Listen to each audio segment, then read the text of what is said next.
It is indeed a Saturday, and what do you expect from the Sport Rap Show? We'll give you everything that you can anticipate for the rest of the day. But first, let's start with the rugby results that played in Tsumeb today.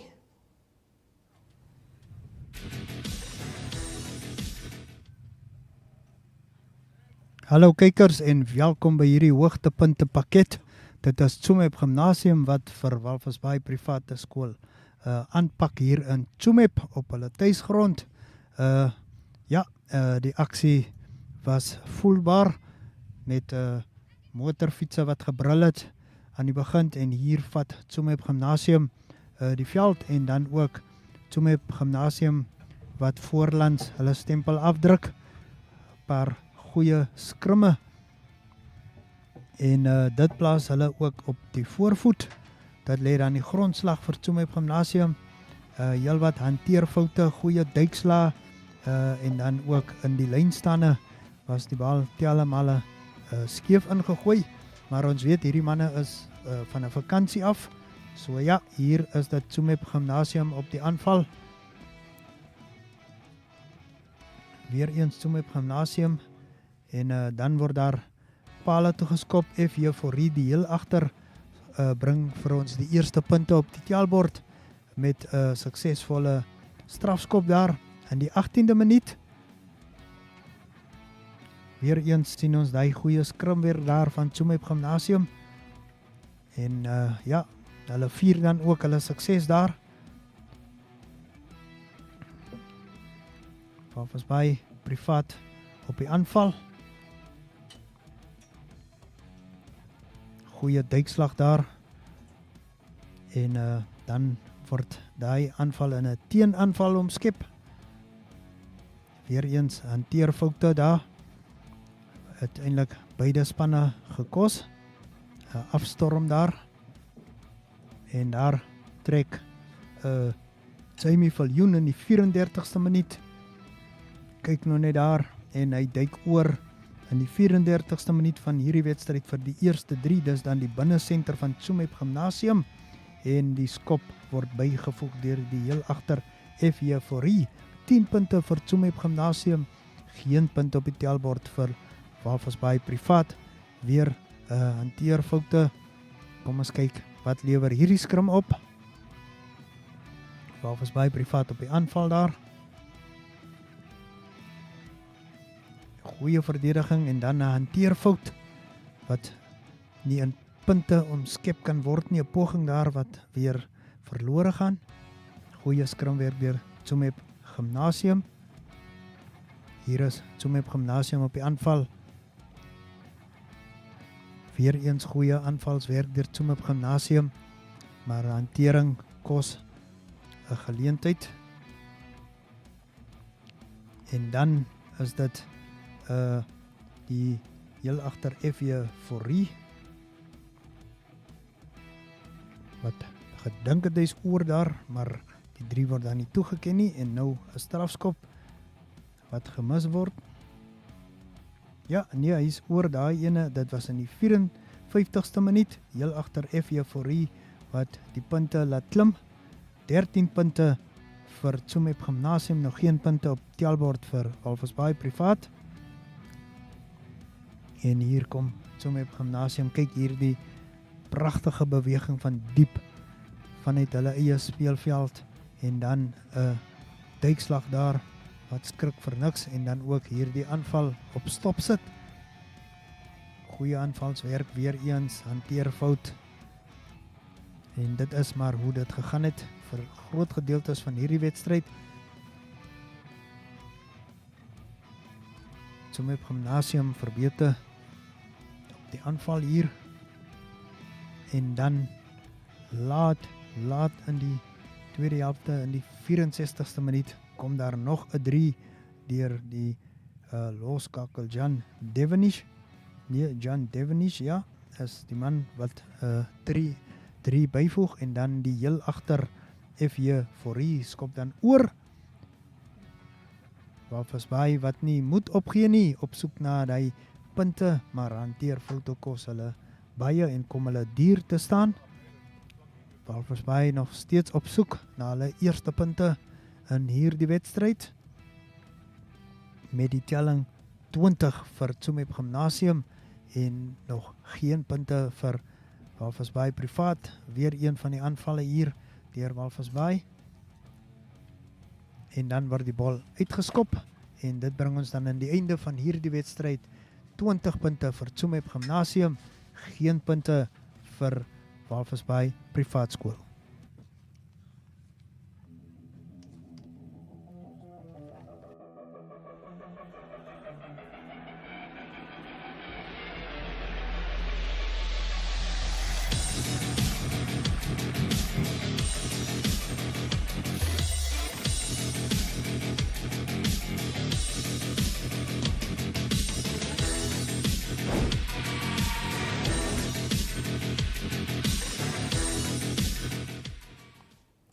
And you could see there what the Tsumeb Gymnasium are doing. Proper rugby, proper play, and without a reply. And that was something very special from them.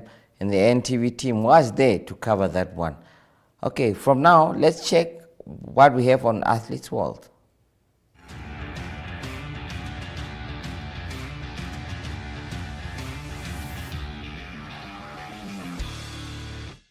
Okay, well, viewers, and just like that, we are back with season 2 of Athletes World. Well, I know most of you have been waiting for this moment, for this announcement that we are bringing to you here and saying that Athletes World season 2 kicks off officially.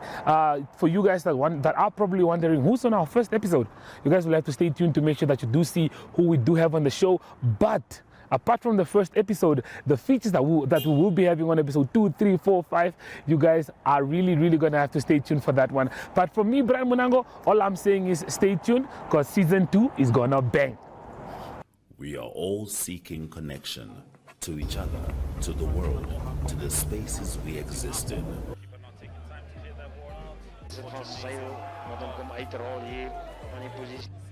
Poor sportsmanship right now from the lads. 1.85 for the national record. Here's another chance, and it is a goal from Vindo Kahan. Bij sy sê wie hy is er aan neertrek en hy bal net my grond gevat. Ja, hy het grond gevat en as hy running that mountain up. Okay, so we will be doing this. More advanced, slightly advanced. So is jou trolley reg? Want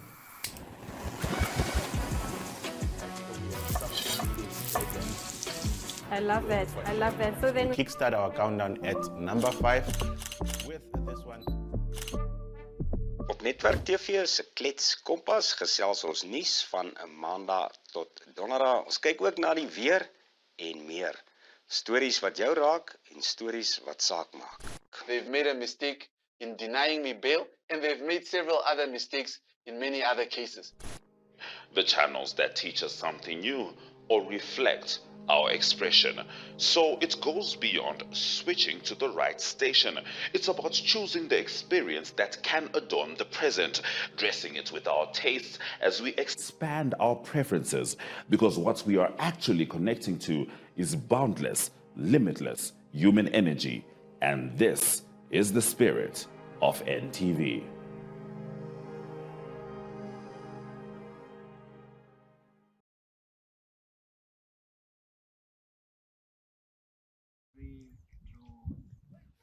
Well, and just like that, we are back with another season of Athletes World. Well, look, guys, I'm really excited for this one. And to start off season 2, to start it off on the right foot, we just have to start it with the right person. And I wouldn't have anyone else on the show than you, Alex Miller. Alex Miller, thank you for taking time out of your busy schedule to be with us on this episode.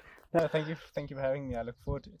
Okay, look, let's get right into it. Season 2, we are coming to you guys with the information, things that you guys need to know, things that you guys probably don't know yet about Alex Miller. I personally didn't know a lot of things till this day, so I'm gonna get you guys involved so that you guys know where this guy is from. Alex Miller, let's start off with the first question. Look, I was at Kronenhof last weekend, and I found out you are from that side. You are from the south. Can you tell us a little bit more about where you're originally from? Yes, so my parents farm in the south, close to a small town called Helminghausen. Okay. And that's basically where I grew up.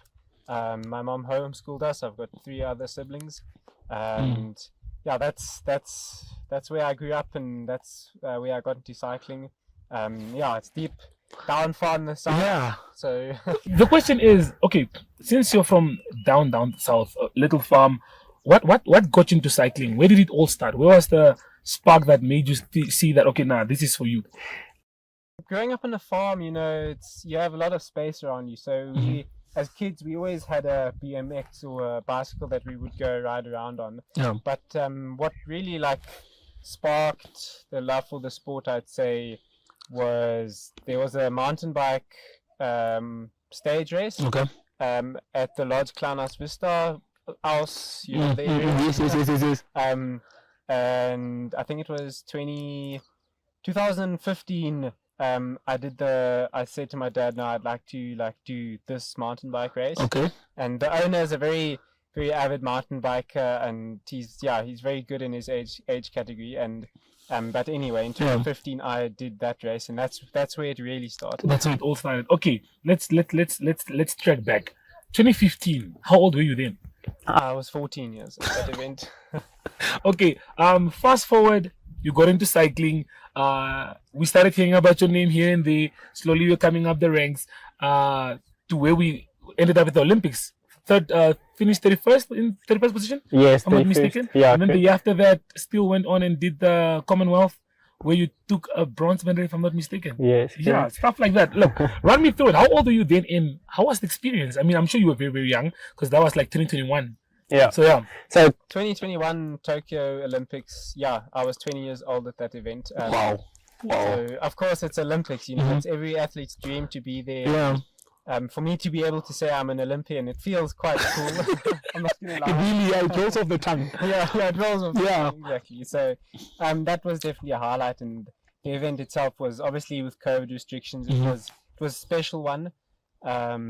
And yeah, then 2022, the Commonwealth Games in Birmingham, being able to bring back a medal for Namibia, you know, it's special. Putting on the national jersey and having Namibia stand there, you really feel proud. And then receiving that medal and seeing all the support I got from back home, it's an amazing feeling. Okay, well, finishing 31st at the Olympics, how did you feel about that? Because that's a high number. I mean, people will look at it and be like, if you don't know sports, you'll be like, but it's Olympics. This is the world stage. Not everyone gets to compete at that stage. So yeah, coming out there and doing your thing, coming out 31st at a young age. Yeah, how did that feel? Yes, it is Olympics, you know, and it's, people do say, 31st. I mean, it's nothing to brag about, but I find just being at the Olympics itself, I'm not gonna lie, I think that's quite an achievement, and every athlete who's made it there, hats off to them. It's a very special event, and like I said, it's every athlete's dream to go to the Olympics, and it's always the race itself it's a hard race, but it's probably not the hardest part. The hardest part is making sure you're on form for the qualification events that happen sometimes a year before the actual event. Yeah. So it's always being in top form for those events leading up to it. Okay, well, I'm going to ask a question that's now not really off topic, but it's off topic now. How does your schedule look like? What are your daily activities? Since we're already here and it looks like you're ready for the day and I'm here dressed for the office. Yeah, just tell us, how does your daily day go like? Yeah, normally I wake up in the morning. I'm not a fan of getting up super early. I'm not a 5 a.m. Yeah, no. Trust me, neither am I. So my training, normally I do it in the morning. I start around 8:30. And yeah, normally that carries on until lunchtime. I get home, have lunch, and then I've got admin stuff I'll do in the afternoon. And I mean, a big part of the sport as well, and I think a lot of hobby or amateur athletes forget that recovery is a very big part of the sport, and that also takes up a lot of your time. So it's difficult then if you did have a 9-to-5 job and still train, then there's very little time for recovery. Yeah. Okay. But then looking forward from the Olympics, from the Commonwealth Games. Yeah, just tell us more about how things have gone from there to now. Let's even start off with last weekend's event. Yes, last weekend. So Commonwealth Games, that was 2022. Yes. Then the year after that, so last year, I joined the South African team, Tiger Eurosteel. I really developed and learned a lot from them. Showed my faces at the South African events a lot more, and like South Africa has very good mountain bike events, and you have a lot of stage races where international athletes, like the Cape Epic, and that to come and compete. So we're lucky in that sense. And then after 2023 going so well, I got a new team, Toyota Specialized. So very stoked for that. And obviously last weekend, on Saturday, we had the Atacross Extreme. It's probably South Africa's hardest one-day mountain bike event, and it went well. I mean, I managed to take the win. So I couldn't be happier. It's the fact that he's so humble about it, and he's like, it went well. It didn't go well. It went great. How important is it for you to be exposed to international athletes so that you know where you measure? That's very important. It doesn't help you stay at home or in your hometown and train as hard as you can and never get the exposure to the international world. So it plays a big role. And unfortunately, coming from Namibia, in mountain biking, the main competitions are in Europe and overseas. So it is always a bit of a challenge, but I also think that plays a role. Coming us Namibians, even the South Africans, I think we punch well above our weight. Especially us coming from like Windhoek, the number of athletes to choose from is so small. And even then, when we compete in South Africa, we regularly get top results. So for the number of people we have in our country, I think we do really, really well. We saw with the soccer last weekend. There are a lot of things you can point out where we are performing in really well. Exactly. Okay. Well, with that being said, I mean, we also did have the Nedbank Desert Dash. You drove in a two-man team, if I'm not mistaken. I did, yes. You guys won the two-man team. Correct. Another one for the books. Like I said, Nedbank Desert Dash. Yeah. What are the plans for this year, though? What can we expect from Alex Miller this year? What are you looking forward to doing, improving? I'm sure there's always room for improvement. I'm sure you always want to be better than you were the previous year. So what can we look forward to from you this year? So the next few months will be a lot of marathon races in South Africa.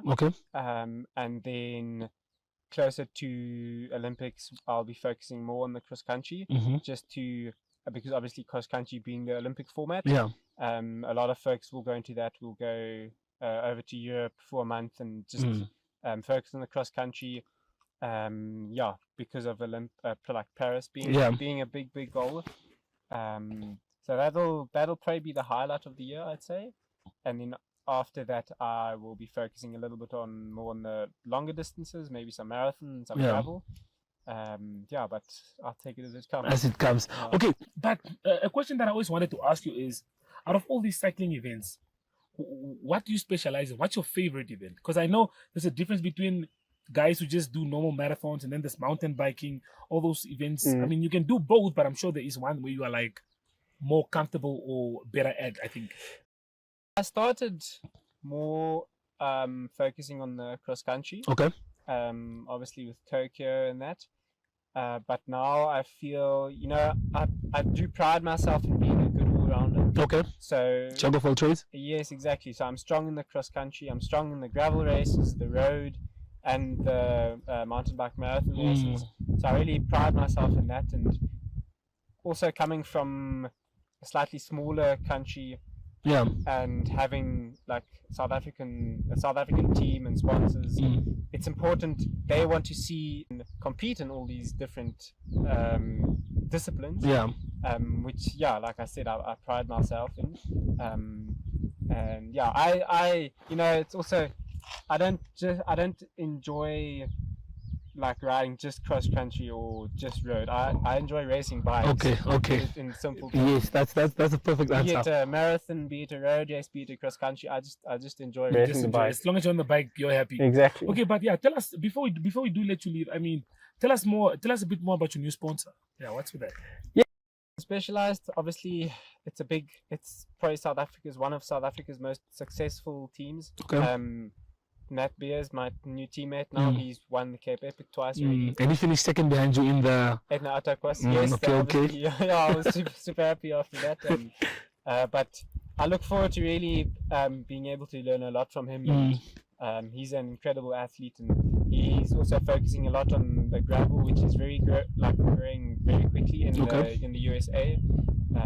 So no, I'm really looking forward to this year, and I'm looking forward to having the support that the team offers, and it's going to be a good year. I mean, us who sit and look at you from behind the scenes, from the cameras, we are definitely excited and looking forward to seeing you do your thing this year. But yeah, we have this thing, we have this culture that I plan on continuing on Athletes World, where we ask whoever is on the show to just give a word of advice to the youth, like to the young riders that we do have. I mean, we do have a few good riders. We have the Nathan Chase, we have Foodie. I'm not going to mention names, I'm just saying we do have a few good riders that are definitely still looking up to you. I'm sure you inspire a lot of them. Yeah, but if you do have a message, what sort of message would you give the kids out there that are watching and would like to be great?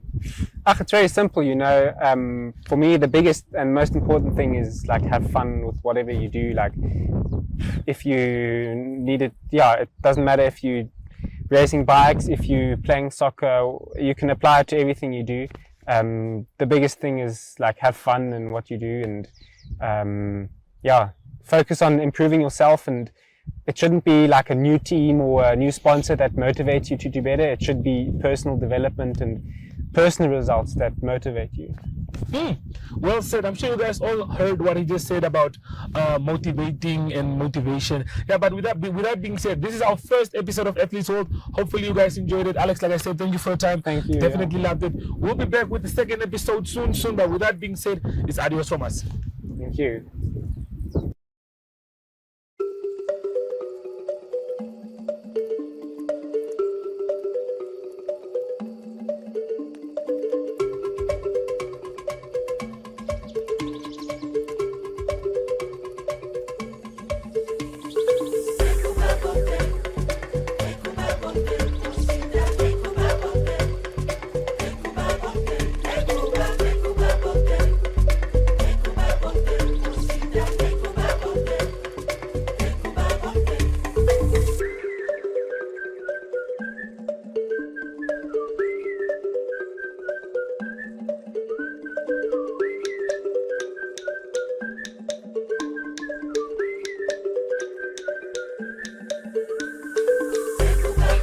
Okay, well, I think personally for a first episode, that's the right way to kickstart the season. Alex Miller, ladies and gentlemen, I'm sure you guys definitely enjoyed listening to a little bit of his story of where he came from, how he got to where he is right now. But yeah, that's our first episode. Alex Miller, thank you so much for taking time out of your busy schedule. Episode 2 next week, same time, different place. With that being said, check in the comments, let us know who you think will feature in episode 2 or who you guys want to see feature on the show. But from Brian Munango, it is peace out.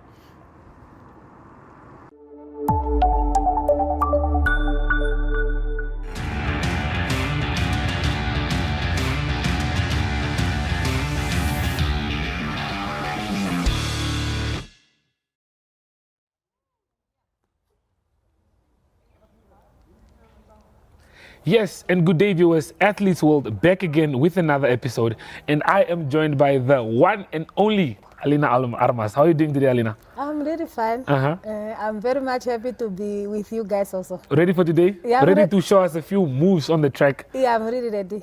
Okay, well, Alina's going to show us how or what it takes to be a marathon athlete and what it takes for you to compete on the highest level. I mean, she's done it with the Commonwealth Games last year, with the Sanlam Coastal Marathon. We will talk more about that, but we are getting ready for the Vivo Energy Windhoek Marathon that will be taking place on the 29th of July. So please do make sure to register and get us there, because registration is only until the 21st of July. So definitely tune in and make sure that you are there and you are part of this journey.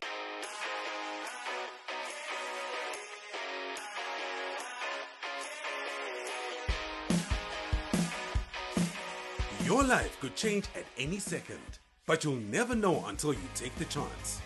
With sports betting, number games, and online casino gambling, JSB is your best bet. Will you be Namibia's next instant millionaire? Place your bets easily online at jsbsports.bet or at any JSB location nationwide. We'll take you to the action anywhere, anytime. JSB, where the next instant millionaires come to play. Strictly no under 18s. JSB supports responsible gambling. Winners know when to stop. But wait, Alina, let's talk about this. Commonwealth Games last year, top 8. Yeah. The winner of the Sanlam Coastal Marathon, you went and won the Rossing Marathon, you won the Spa Marathon, but the Spa Marathon and the Coastal Marathon were in the same month. Okay. Wow. Okay, tell me, what does it take to be a marathon athlete?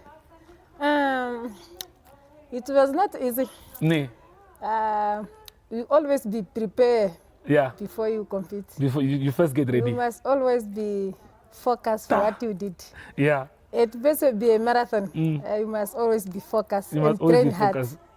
Okay, now especially the ones that you won in the same month. The Spa Marathon, okay, that was only 10 kilometers, so for you it's maybe a walk in the park. And then you went and won the Sanlam Coastal Marathon. Preparations-wise? The moment to go to 10K, it's not there for go there for winning. It's going to prepare how was I'll be. Yeah. From there, I'm going to get a speed so that I can go to run a full marathon. It's for exercise. So for you, 10K is just for normal exercise? Yes, normal exercise to be ready for marathon. For the real marathon. Group of Arena Almas preparing for World Champ with Lucas, Joel, Simon, Matthias doing the fat track there, kicking it right. Okay, Alina, last year, Commonwealth Games in Birmingham. I mean, you finished in the top 8. That's a huge achievement. Finished 7th to be exact. But just tell me how was the experience there? I mean, you took on athletes that are of the toppest quality. You competed yourself, and you can say to yourself that you are amongst the top 8 best athletes that were at the competition. How was it? The moment I went there, I'm always listening to be my coach. Yeah. He always told me, if you go there, just do it. Don't do it, just do it. Yeah. I'm always listening to him. The moment I went there, the aim to go there is me to be finished that race. Because I know it's not easy. It's not easy. No, definitely you did really well. You did everyone proud. Okay, but now, my question is, for how long do you see yourself still taking part in marathons? I mean, you're still fit. You're still fit. It's almost 28, almost there to run a marathon. Almost 28. Yeah. Okay. Now, what I only found out today that I didn't know is that you work in the military. So how do you balance the life of being in the military as a soldier and also taking part in marathons? Not only taking part, but winning marathons. Yeah, I want even to give big hand to our work. Yeah. They always focus on me. Oh, so the moment I have to prepare, they always give me enough time to prepare. They give you enough time off. Yeah, because I mean, you work an 8 to 5 job every day, and you're also an athlete. You're participating in competitions around the world. So does the job accommodate you to a point to say, okay, we know you're gonna go run next week, so we're giving you time off? How does that work? Yeah. Because I'm also proud of my colleague. They always, if they know I'm having a competition nearby, they always take part to do behalf of me. Then they give me a chance to prepare. To prepare and get ready. Okay, Alina. The marathon is taking place on the 29th. Vivo Energy. Let's talk about, Gashovene. How do you get ready for a tournament like this? Not a tournament, but like for a marathon. Or preparation now, I quite tell moshke. Tete mai pandura ke engono kutate kalunga. Yeah. Stivali andipandura kuko chawange na dani po mwa kwetu. Yeah. Shashi kashipuko shiningo vauke. Kashipune? Ongenge una kwa nitae ku supporta. Oshoika shimatashi komeko. Yeah. Okuchane mo training gange. Ekwa tere mwini ni hapo. Kuningo madeo, kuninge setup. Nokuninge push up mala ko kuchani ayandishiningi shasho amandike andishiningi no spana etu mwena kwatera mo coach wange. Yeah. Wow. Okay, so basically that just means you can't do it alone. I mean, at the end of the day, you stand on the podium alone, but people don't know that you can't do it alone. You need a team behind you. You need people that are helping you and all of that. Okay, but well, for the Vivo Energy Marathon, how excited are you? Excited to go to run 42. 42? If there is nothing problem, I'll be ready for 42. Okay. I can't even wait. I'm ready to prepare. How long does it take you to finish the 42? It's almost if I be ready, I take 3 hours. 3 hours? If I be fast, I can make 2 hours 50. 2 hours 50. But I want even to make empty promise. I'll go and try my best. You go and try your best. Okay, but now, okay, you know, for me personally, I think me as a person, I won't can. When you go for a marathon, when you go run, do you know that you're going to win, or do you go with the hope which I can even? The moment you go there, you will not always go for winning. Okay. Sometimes you go for participation. Okay. You go for training. Yeah. And the moment, especially as we are a champion, you encouraging each other. The moment the young athlete, then they saw you. Okay. Some of them are happy, some of them they want to see you in action because they will not even see you the moment, because as we're at the Birmingham Olympic, some of us, we want even to touch Alina, but the moment he saw me at the TV, it is not easy. But when he came to at the Vivo Marathon, I want even to invite them to come and take part. There's not even 5K to come and just run for fun, enjoyment, run for fun. Bring us your family, then we come enjoy together. Okay, exactly. Well, there you hear it, guys. I mean, if you want to see Alina Armas in the flesh, if you want to touch her in the flesh, Vivo Energy Windhoek Marathon is the place to be. Okay, I think we've done enough talking. I think it's time for us to maybe just warm up. Small and then go to say we are ready for the day. Yeah. Okay. So maybe we should take a small jog just to warm up the legs. Okay. Whew.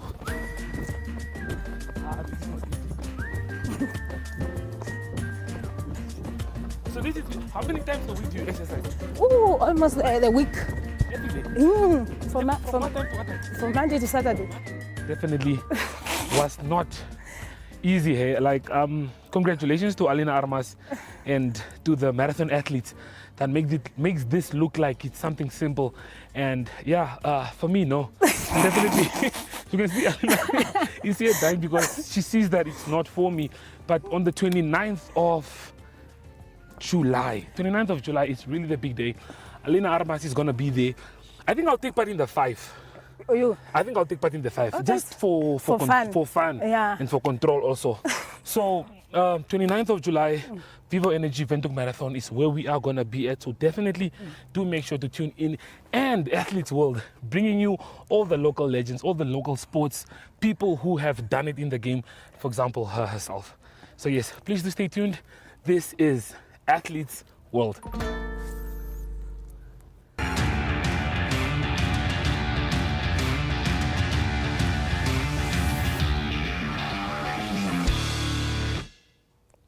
Well, we witnessed from one legend to another, and this one is something that we are getting used to. It is what Ricardo Manetti said before he was even became a legend, and this is what he said. Yes, good day, Coach. Hi, how are you? Fantastic. It is great having you on the Sport Rep Show. The legendary Ricardo Manetti. We're not talking about your coaching days today because... Oh, thank you so much. I know it has been... There's always been tough and a lot of controversies. Yeah. Yes, there's a legend of the Brave Warriors as well. I know you went on to coach it, but first you played for them, especially from the the underage groups. Yeah. So I don't want to dwell much on those age groups. I just want to dwell on your days with the Brave Warriors, the senior team. And one of the moments or things that I would like to know is what your first debut felt like, especially for the senior team. Terrible. It was a disaster. I was, firstly, it was a shock to me. I was, I think, 16 at that time, playing in the first team. Yes. and I think the nerves got the better of me. I couldn't even control the ball properly. I was shaking. And to the extent where the crowd even booed me. It was really a bad experience, but also a very proud one, because at that moment I felt like there is something in me that the coaches, see, and that they want me to express. And I will never forget that game, Independence Stadium against Zambia, the mighty Zambia. Which year was that? That was, I think, 92.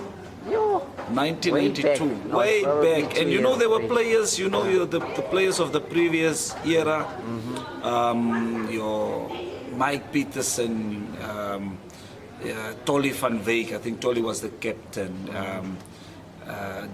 Donkey Majid, guys like that of the previous, and we were now the youngsters coming in, and I was the youngster that got introduced. So you spoke of the crowd. We look at today's crowd that attends matches, but if you take us back to that day, was it a fully packed Independence Stadium? It was fully packed. Back in the day, the Independence Stadium was the stadium to go to. People walked from Karatura, from Kommersdal, all the way to Independence Stadium. And, they really loved the team. So much that they packed that I think the stadium capacity is 20,000. So we had 20,000 most of the times when we played. Okay, so you played for quite a while, and I'm sure you have had some special matches. But what would be the most special match you played in? Definitely the Bafana one. We beat them.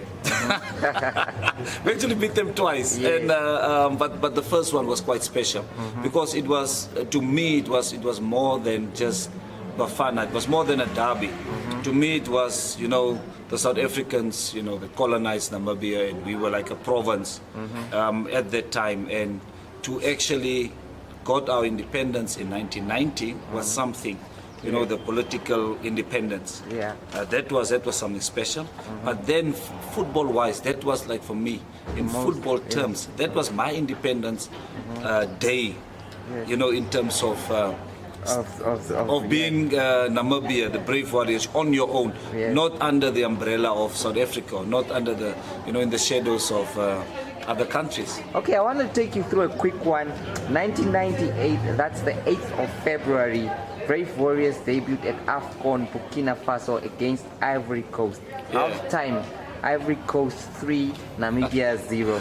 Goals, Elifas Chivute, second half. That's Ricardo Manetti, 1 goal. The match ended 4-3 in favor of Ivory Coast. But you guys put up a brave. Do you remember that? Can you recall some of the moments? How can I forget that game? That game, I think it was dubbed, in the AFCON stats and records, as the comeback and one of the most exciting games ever to have been played at AFCON. So I think everything happened in the dressing room. That was, when you played Ivory Coast, the mighty Ivory Coast. And we went into the dressing room, and I think everything, the magic happened in the dressing room. And most of the times people don't, I think, somewhere, somehow, every fan would like to be that fly on the wall in a dressing room, because a lot of things happen there. The coach is on your case, or the coach is not even saying anything, or sometimes it's just a player coming through, and in that case, we had a lot of fights in the dressing room. One of the things is that you guys went 3 goals, down. Were beyond, was this part of something you guys expected in the match, or were you guys caught by surprise? And we knew the game was going to be tough, but at that time we thought that we've matured to the extent where those 4 zeros and 4 ones it's not going to happen again. But then boom, here it happened at AFCON. So when we got into the dressing room, it was a dear Makar dressing room. This one is blaming that one is blaming the other one, and it was this one having a go at this one, and the coaches were just there, and they're trying to keep us together and not for us to lose hope. Because if you lose hope, the score is going to be 6-7-0. Yeah. Because then you would just go downwards from there. But some of us stood up, and a guy like me, I stood up and I said, look, what happened happened. There's nothing we can do about it. Yeah. So the referees, is on his whistle, telling us to come out. And we are like fighting in there and having a go with each other.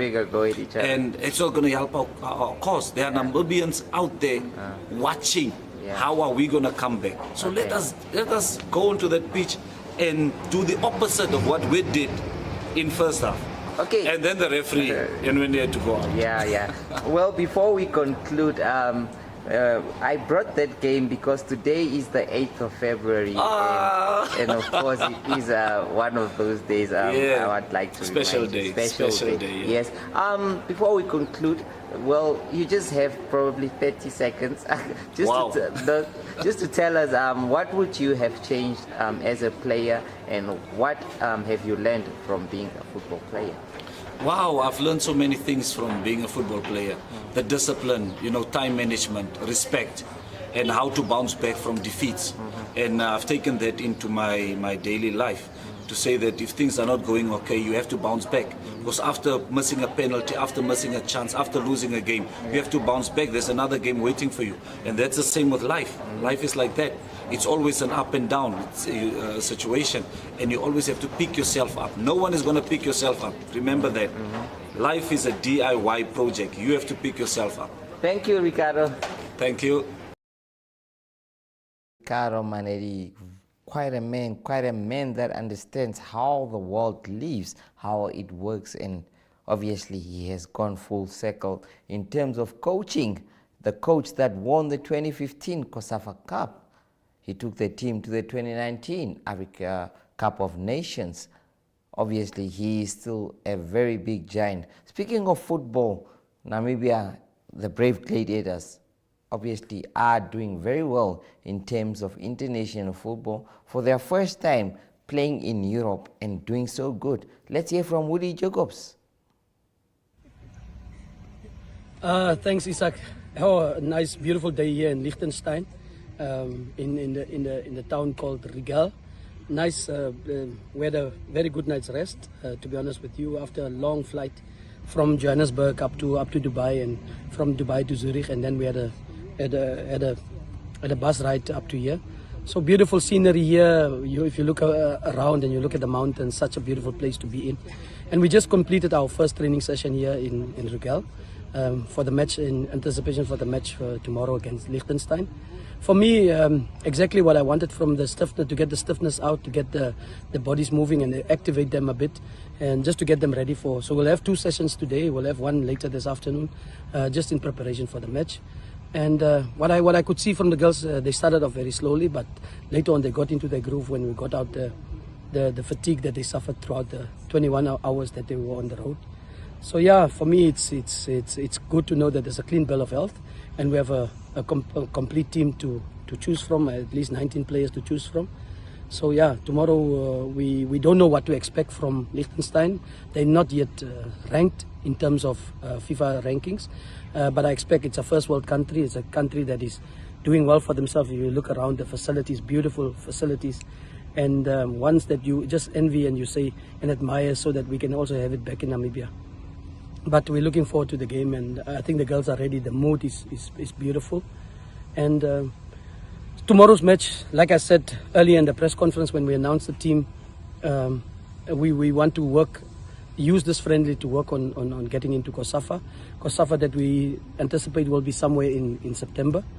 A game that, a tournament that I think that has been elusive for us, that we've never done extremely well. And what I mean by extremely well is that we want to win. And the aim is here to use this friendly against a first world country, a European nation, even if they are small, to get the necessary game time in and get us into the right sphere of mind to approach COSAFA, although it will be a whole different kettle of fish. But I always say that there's no substitute for a game, and this game comes at the right time, and where we can keep the girls together and keep them pushing towards that goal, ultimate goal of doing well in COSAFA. That is Woody Jacobs. And now our specialist of the Formula One, that is Irina Marie van der Walt. She's quite invested in terms of that. Let's hear from her. I've been dropping hints since pre-season testing, but if I've been a little bit too subtle for you, let me come right out and say it. Formula One is so back, baby. We've had 5 different race winners in the past 7 races. Fans were certainly expecting a reprise of the 2023 season, which was absolutely dominant by Red Bull. Red Bull showed absolute dominance in the last season, winning all but one of the races. The only guy to win a race last season that wasn't in a Red Bull car, Carlos Sainz, still not signed for next year, but we'll get to that later, because we have a very, very, very important tradition that was broken by Lewis Hamilton when he won the British Grand Prix last time out. So Lewis Hamilton is now the only driver in the history of Formula One to win a Grand Prix after his 300th start. He's in fantastic company. Kimi Raikkonen, Fernando Alonso obviously leading the charge there. 390 Formula One starts for Fernando Alonso, including the British Grand Prix that has just passed. We're obviously now looking ahead at the Hungarian Grand Prix at Hungaroring before we go on our mid-season break. So another important tradition that may be broken soon is a tradition of not quite understanding and a lack of knowledge within Formula One circles. More Than Equal, an initiative that was co-founded by the former Formula One driver David Coulthard. Their goal is to empower the first ever Formula One female Formula One world champion. And they've done some research to help them understand what it will take for them to empower a female Formula One world champion. Among others, they found that there was a lack of knowledge in a lot of aspects, despite the fact that 82.3% of the respondents to their survey classed themselves as avid Formula One fans. Only half of them, about 50% of them, knew that women are allowed to race in Formula One alongside men. So this is true for a lot of racing categories. It's not just Formula One. The theory is that in equal machinery, women should be able to compete in Formula One. The other lack of knowledge that More Than Equal were able to see and notice is a lack of knowledge around what it takes for women to be in Formula One. There is no knowledge or any understanding as to any potential existing mechanical and technical challenges that women may experience. There's no understanding of how women need to train differently, how their nutrition needs may differ, how hormonal differences may impact women's performance in formula racing. So that's something that More Than Equal have done their own work in changing. They've developed a program for female racers that they are now testing with a group of 6 young girls, but that is not directly linked to Formula One. So Sophia Flörsch and Chloe Chambers took out 2 separate single-seater machines for a test at Silverstone. Sophia Flörsch, currently a Formula 3 driver who took a Formula 2 machine for a test, and Chloe Chambers, currently an F1 Academy driver, took a Formula 3 machine for a test. And their sole purpose there was not to perform, not to top the time sheets, not to do anything, but to give feedback on how their experience was driving that car. And this hopefully will help us to understand what it will take for us to get a woman into Formula One. More Than Equal's research, fun fact, also showed that a large number of Formula One fans believe that women will be racing in Formula One within the next 10 years. Susie Wolf, the lady leading the charge at F1 Academy, who has a fantastic CV. She's far more than just Toto Wolff's wife. She was a Formula E team principal back in her day. She was a racer as well. And she believes that it may take about 5 years. So the challenge is certainly on. We'll definitely have to see what happens in the next couple of years in Formula One. But this is a very big step. It may not look like much, but it's a big step for us to understand whether or not women can compete with men in Formula One in equal machinery. Even if the machinery is equal, are there things that need to be changed to the seats? Are there things that need to be changed to the way that the cars are set up for women? That can help us to understand and bridge the gap between men and women in Formula One. At least that's the hope with this test. There's also a lot of hope in Formula One in the driver market currently.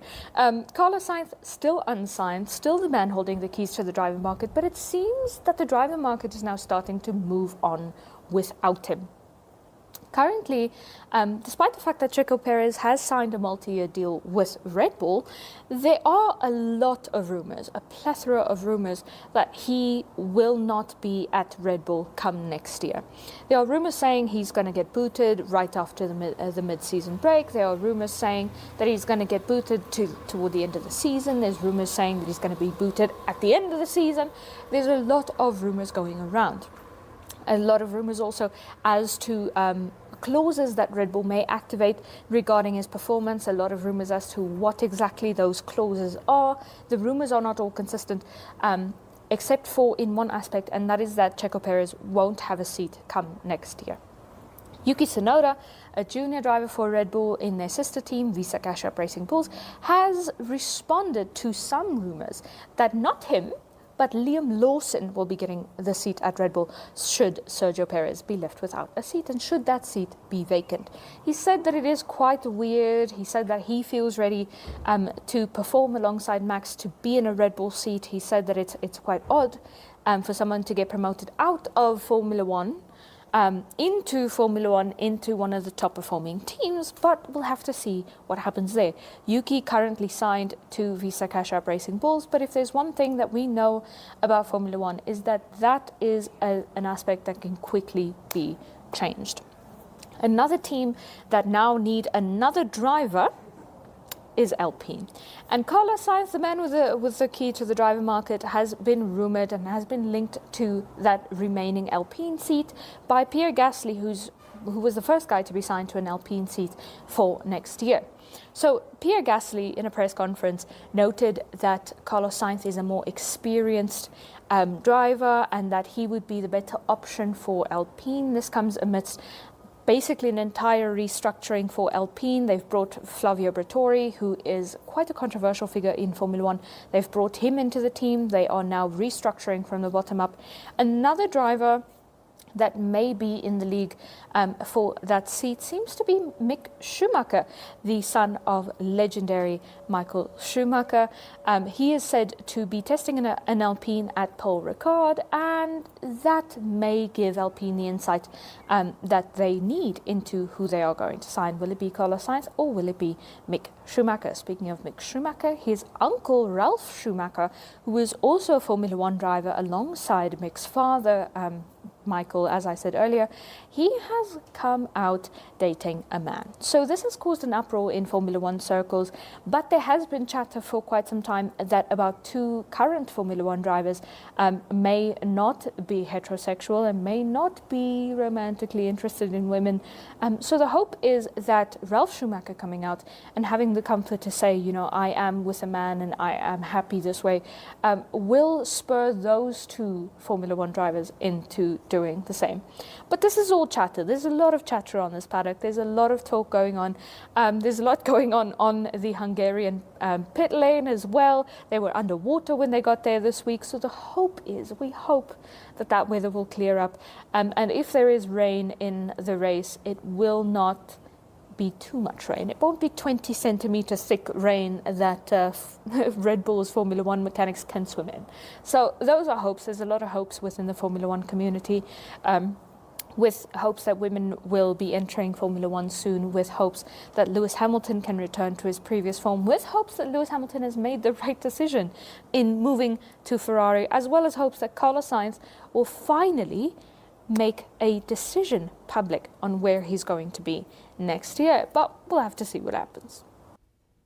If you speak of Irina Marie, she's very, very vested in terms of Formula One, and she's an expert. I think she has to drive some car one day.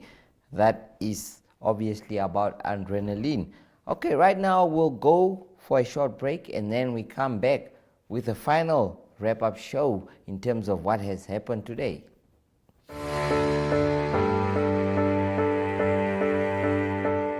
From the day you were born and welcomed until your pensioner years on this earth, your life is filled with changes and phases. What mattered the most at age 10 may be an unknown memory at 25. The heartbreak at 16 may be replaced with wedding bells at 27. The degree you've always wanted or starting your career business may come true at age 30. And the dream to own your own home may come to realization at age 50. Whatever stage you find yourself in, whatever matters right now, Standard Bank has what you need to bank like you. Choose your own path. Choose endless possibilities. Standard Bank, it can be.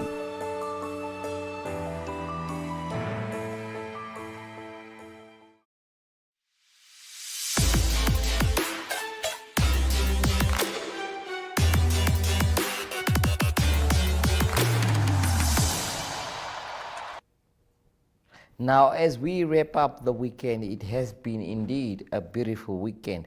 Beautiful weekend, all sport activities from here to everywhere that you can focus on. But obviously the NTV team, which is a superstar team, a team that broadcasts a lot of activities, are the ones that we have to hail today. And today there was a lot of rugby games that played around the country, one in Tsumeb, one in Windhoek, and one at the coast, which is something special, of course. But Tsumeb, the NTV team was there, and they did a magnificent job covering that one. But of course, we always have to praise Windhoek, which is the capital city. Let's enjoy the highlights.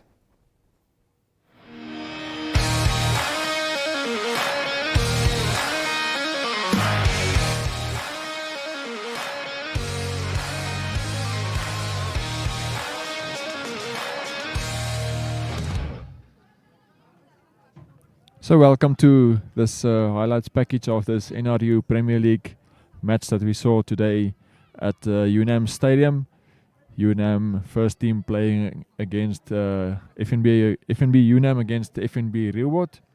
And so we basically saw a try within the first minute of the match. Bjorn Kazandungi feeding the number 12 centre Gamlo Martin and speeding through to go score under the poles. Easy try. UNAM setting the tone early with that try. AJ Zal playing at fly off today, converting easily. And then also Leslie Klum scoring that second try there. There was a bit of a conference about it, but it's been awarded. And AJ Zal, that second kick was not converted, and the score then 12-0 after 7 minutes. UNAM were back on the attack, and then Kilat Plaatjies, the number 8, converting that try of an inside pass of a run that came by the right wing Sharif Titus. That conversion went over by AJ Zal. The score went to 19 points to 0. Shell-shocked Reward side that were about to concede another try then. Johnny Mwenyu there in the backline, pushing through a grubber, a high bounce. Manfred Garweb caught by Leslie Klum there, pushed over the line, giving this 5-meter scrum to UNAM. UNAM advancing in the scrum. Reward going offside, conceding the penalty try awarded by referee Dani Koen.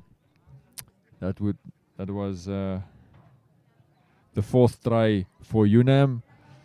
Reward finally getting into the game, and through this quick line-out drive, and Charles Vrygang, the try scorer for them on that occasion, adding their first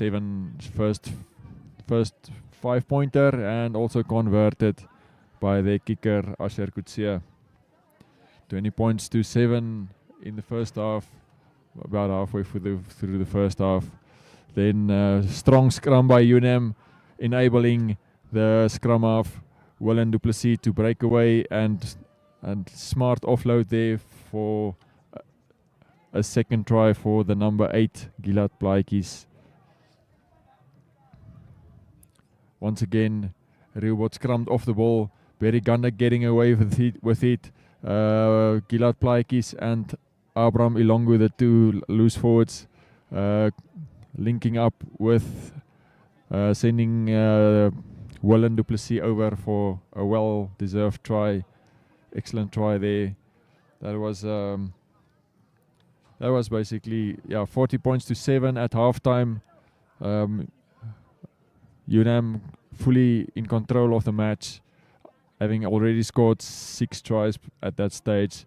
In the second half, we only saw one more try from UNAM. It was this one, or it was Camlo Martin getting away with it there. Also feeding his center partner Leslie Klum. This was the try we saw. Then Leslie Klum breaking the line and sending Camlo Martin over for his second try of the match. That was the 7th try for UNAM, ensuring that they take the full 6 league points out of this match. They are already the log leaders. The conversion went over, and that was all the points that we saw from UNAM in this match. Yeah, UNAM that will stay in first position after this weekend. And there was a big tackle put in by Rowan Janssen, the reserve hooker, and also the dump tackle on Sharif Titus by his opposite number, Manfred Garweb. Yeah, so that's the end result then, 47 points to 7. We'll bring you some of the interviews that we had with the captains after this. Thanks for joining us for this match. Het UNAM punt op die bord gekregen. Hoe zwaar was het voor jullie om in die wedstrijd te blijven? In de tweede helft hebben jullie veel beter gespeeld als de helft. In de eerste, maar ja, wat is je thoughts aan die wedstrijd? Wat ik wil zeggen is, onze confidence was een beetje laag. Omdat ons het beetje gesukkel hierdie week met oefeningen, mannen wat uitwerken en al die goederse. In die tweede helft kon jullie zien, ons het beetje onszelf gebek, onze ouwens het opgekomen en wat gekom wijs het is, hulle het confidence gebouw. So alles is net van confidence en ons het jong mannetjies wat ons beetje uit positie het, ons het ouwens verloor, donderdag aan wat de hamstring geskeer het soos moes. Gister moes ons changes maak, mannen wat in die pak gespeel het, moes nou in die backline speel. So, ons geef het maar credit. Oké, dat is nog 3-4 games oor in die competitie. Wat kan jullie nog doen met 3 laatste games? Man, ons wil onze beste gee. Ons wil try om onze beste te gee en ons wil onze confidence nou opbouw. Soos tweede helft, ons wil het nou van daar af vorentoe werk. Oké, is reg, dankie Kalla. Thanks. Oké, ons wacht om te horen van Tyrien, die kaptein van FNB UNAM. Tyrien, goeie wedstrijd, mooi gespeeld van die begin af. Wedstrijd gekregen. Binnen en buiten center was fenomenaal in die wedstrijd. Maar zo voel je oor die result, aangezien jullie ook klomp onse het wat uit die span uit is. Baie trots op die manne. Dit wys net weer eens dat ons goeie diepte het en dat ons goed saam as 'n span gegel het. Ek dink ons kombinasies en ons goed is besig om mooi uit te werk en mooi saam te skaf. Nog steeds 'n paar goed waaraan ons kan werk, maar weer eens baie trots op die manne en hoe hulle gespeel het en saam gespeel het vandag. Oké, jullie is definitief deur vir die semifinals, maar hoe belangrijk is het vir julle self as 'n span om te proberen om daar bo te bly in league? Ons het nuwe prosesse in plek gestel nou om elke wedstryd vorentoe as 'n semifinal en as 'n final te hanteer. Dis hoekom ons so van die get-go af kom ons volspoed, we come out blazing. So ons het ons sisteme in plek en ons vat die volgende games elkeen as 'n semifinal. Wonderlike result. Hoe voel je oor die result self vir die span? Baie tevrede, kon bietjie beter. Rehoboth het goed teruggekom tweede helfte, geweet waar om te counter en so aan harder geduik so. En dis wat ek sê, daar's nog goed waaraan ons kan werk en regmaak, maar baie gelukkig, baie tevrede met die resultate. Okay, reg, dankie. Ja, dankie. Cool. Well, there you guys have it from the captain himself, FNB Unam, coming out really strong here, having 8 players from the first team that had traveled all the way with the Namibian team to take part in the Africa Cup. But you guys have the result. FNB Unam coming out stronger, and they now still sit at the top of the table. Well, that's all that I have for me, for you guys actually. But yeah, please do stay tuned.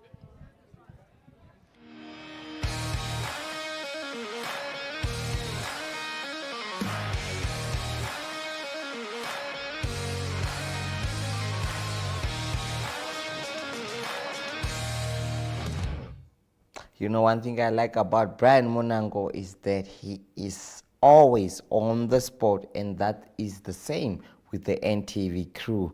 They are there covering everything. I mean, they are the unsung heroes of this broadcasting corporation. They are literally doing everything that you can do, but it's very important. So, speaking of what we can do, is the coast always has something to produce, and let's see what's coming from that side. Hi, my naam is Thijs Sanders, eerste spankaptein van Prout Academie. Ons is op die stadium, speel ons vandag teen WAP, wat 'n harde game gaan wees. Ons staan op die log, so in die middel van die log, nie waar ons regtig wil wees nie, maar ons gaan probeer om dit vandag 'n bietjie te verander. Ons het nou 'n bietjie almal saamgekom, almal 'n bietjie weggegaan vir toere en sulke goedjies. So 'n week, 2 weke gehad saam as 'n span.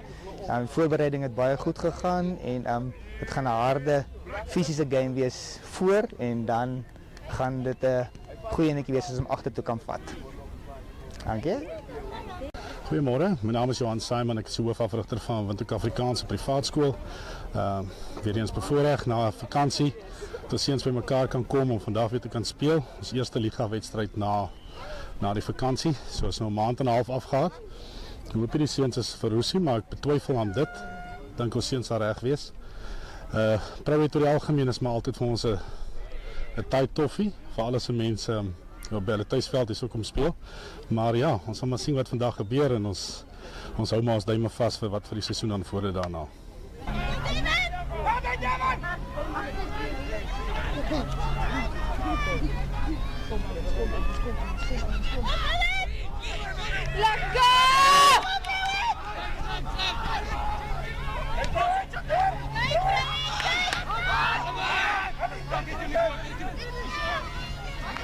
Onkant, Ref, onkant!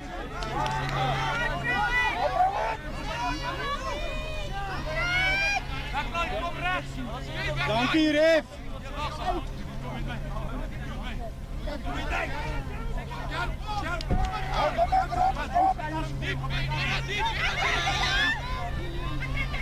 Yes, mooi.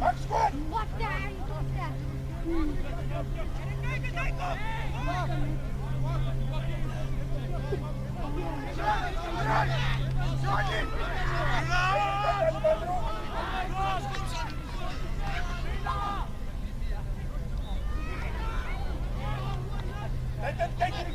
Onkant, allemaal onkant!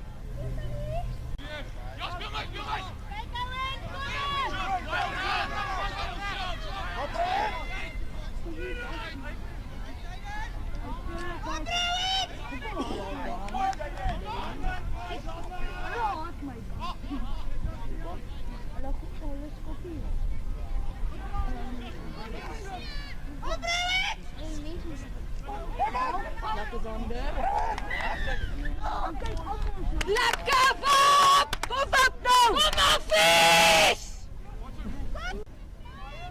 Go, John, lekker! Lekker, Johnny! Lekker, Johnny! Johnny's op zijn game.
Hallo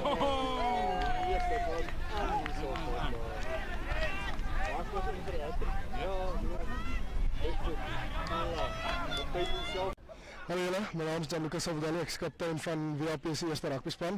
Ons is hier vandag by Spruit en Swakop. Ons 'n harde game, close game, baie kompeterend. My boetjies het hulle gegee, dit was 'n regtig goeie game. Albei spanne het hulle gegee en Spruit het ongelukkig vandag gewen, maar dit het net vandag vir ons gewys wat ons werk ons in en beslis wat ons volgende keer gaan regmaak. So ja, dit was lekker, maar ons het 'n werk om te doen. Ramon, hierdie game was baie hard en ons is baie bly dat ons dit deur kon trek en ons sien uit. Dit is 'n stapie bo waar ons laas was en ons sien uit om die liga te laat maak. Baie dankie aan WAP vir 'n goeie game en baie dankie. And that's the coast for you. Always something special happening there. And indeed, obviously, NTV, the whole team, will be covered around this country, and they're covering every bits and pieces of action, and they have done that there in the Erongo region. Obviously, for now, let's check what is there for our next highlights of a very important event.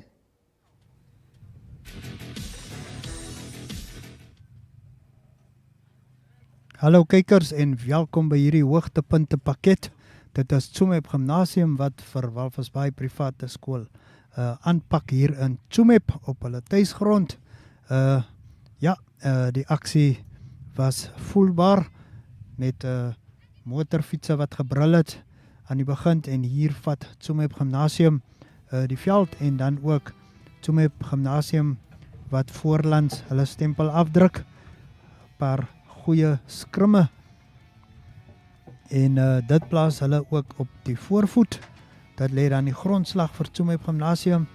Heel wat hanteerfoute, goeie duikslae en dan ook in die lynstande was die bal telemaal skeef ingegooi. Maar ons weet hierdie manne is van 'n vakansie af. So ja, hier is dit Tsumeb Gimnasium op die aanval.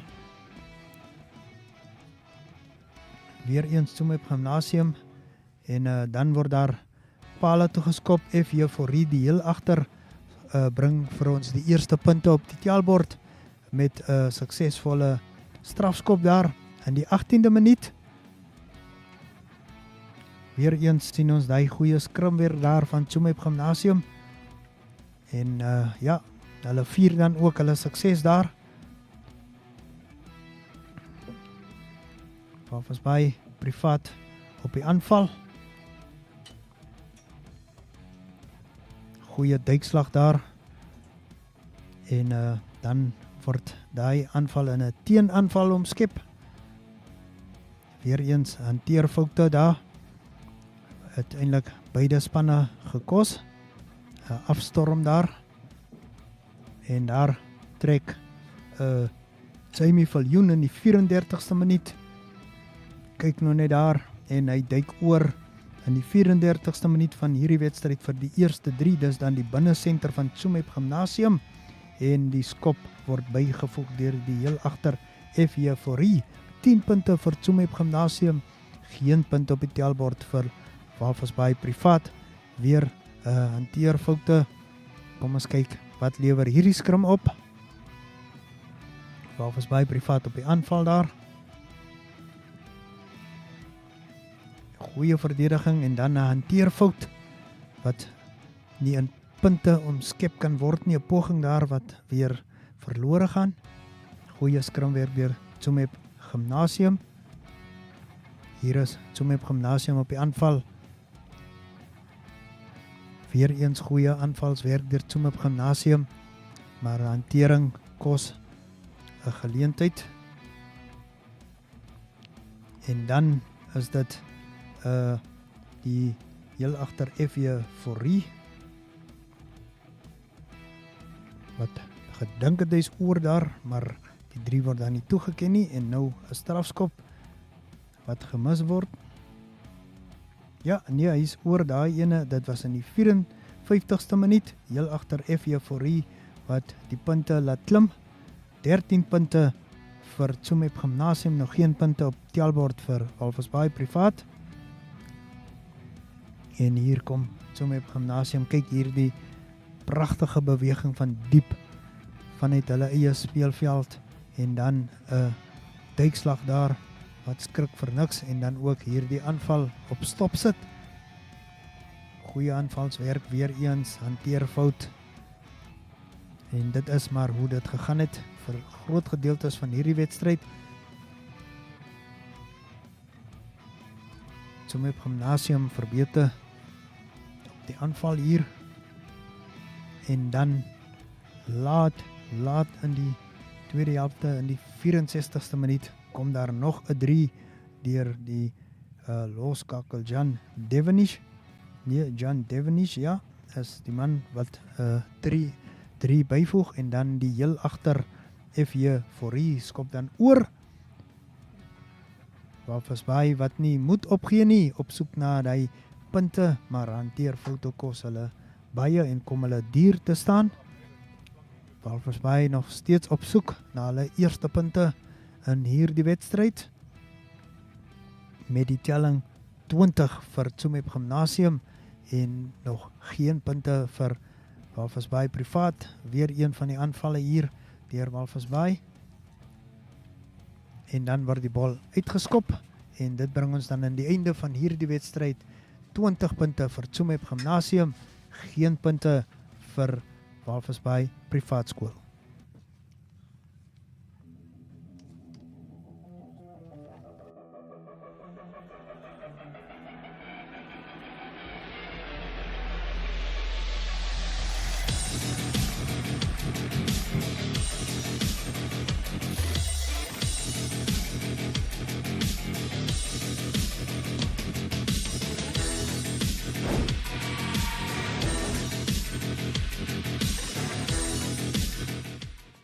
And that's what the NTV team can do for you, bringing it to you live from the comfort of your home.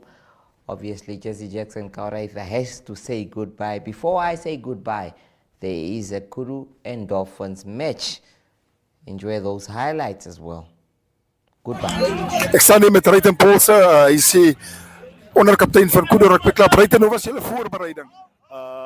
Goeiemiddag. Die voorbereiding van ons was baie goed geweest. Ons het 'n bietjie week afgekry. So ons het nou laasweek weer begin, lekker fiks het gedoen. Paar ouens wat van beserings afkom en ons het vandag bietjie 'n jongerige backline kans gegee. Ouens wat hulle hande opgesteek het, wat 'n kans verdien. Die ouens wat nou uitwerk het, soos Justin wat uitwerk, PJ wat bietjie gelateris word. Irongwa wat ook gelateris word, Aurelio wat nou van besering afkom. So Kep is nou terug by die second team. Josh was ook nou terug. So ons voorbereiding is goed. Ryten, sê vir my enige ernstige beserings wat julle hierdie tyd gehad het of is net ons se Keppie wat aan die begin van die jaar in Grootfontein besering gekry het. Maar hy is terug. Die Here het hom gebless dat hy weer kan terugkom op die veld en dat hy kan uitlewer wat hy voor lief is en ja, en hy is basies hy en dat dit nou wie was nog beseer geweest, Paulo wat ook nou in die second team is, wat nou weer terugkom, wat nou vandag weer kans gekry het by die second team. So ons behoort die groter groep terug te hê soos na die semifinale se kant toe. Nou as jy op die Fransman beker wat julle gaan speel, sê vir my wat kan ons verwag van Kudu's vandag? Ons probeer vandag alle volle punte kry. Ons speel by die huis en ons moet volle punte kry sodat ons skare kan gelukkig maak en dat ons kan vir Omopi wat vir ons agtergelos het, voorvader van ons wat geskiedenis vir die klub in die rugby community wat 'n groot rol in Narrowville speel en ons almal kyk op na hom toe soos legendes in Walvis Bay, ouens wat buite die land is wat hoe kan ek sê hy was by elke home game, so vandag speel ons vir hom en vir die manne wat nie hier by ons is nie, die ooms wat ons agtergelos het in die lewe in, so vandag hy trofee bly in Walvis Bay en hy gaan net hier by die huis bly. Romario Janga hier van Dolphins. Julle voorbereiding was definitief goed geweest, né? 100% goed. Dit is die eerste keer wat ek so baie ouens by die veld gesien het. Excited vir hierdie game. Ek dink die ouens het heel jaar gewag net basically vir hierdie game en ons het goed voorberei vir die game, so ons sal maar kyk wat gebeur. Dis nou intussen het Kudus mos nog gevra vir die Happy Fransman toernooi ook, of beker wat julle gaan voorspeel, ook 'n oompie wat vir jare nou diep spore by Kudus getrap het. Natuurlik vir julle span ook 'n groot voorreg om dit te kan doen hè. 100%, is 'n groot voorreg om deel te wees van die tradisies wat die ander klub probeer skep in terme van rugby en om die ouens bymekaar te hou. So dis 'n groot voorreg vir ons om hier deel te wees om die beker saam met hulle te compete in vandag. Sê gou vir my julle voorbereiding tot dusver, julle beserings, was daar nie enige ernstiges? Tot dusver in die liga het ons nog nie ernstige beserings gehad nie. Een of twee het concussions wat uit is, maar ernstige beserings was daar nog nie redelik gewees in die span nie. Maar ja, daar was ernstige beserings. Wat kan ons vandag verwag van Dolphins? 'n Span met gees op die veld wat goed voorberei het. 2 weke mooi voorberei, nie afgegaan lê het nie. Bietjie as 'n span gebonde. So ons hoop maar dat ons leef dit uit op die veld. I present you for the children, Kudu management family. I present you the Urban Front of the Fransman Cup.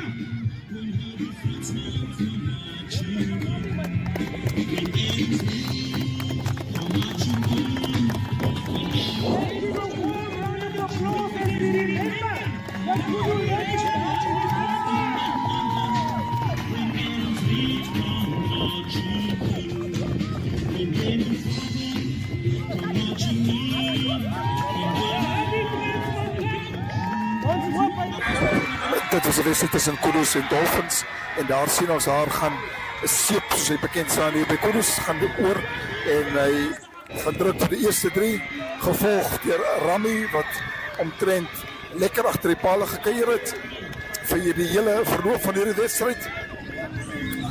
En dan het Kudus heeltemal weer so stasie gaan Rami weer oor en hy het omtrent fees gevier vandag met verskillende drieë wat hy het verskillende hoek uitgedruk het. En hier sien ons Scott Winterbon wat toe aan die palle toe en hy sit hom toe seker tussen die palle deur waar Kudus dan halftyd dan voorgeloop het met 'n wedstryd met 'n puntestand dan van 35 punte teenoor die 3 van Dolphins. As ons kyk hier in die tweede helfte, sit Kudus weer die bal daar agterin. 'n Baie goeie agterlyn beweging daar, fop aangee en daar trek Ashton in die middel deur. Wel gedaan daarso. Weer eens hierso. Gaan hy Ashton daarso en hy plant sommer onder die dwarslatte en Kudus loop dan gerieflik voor.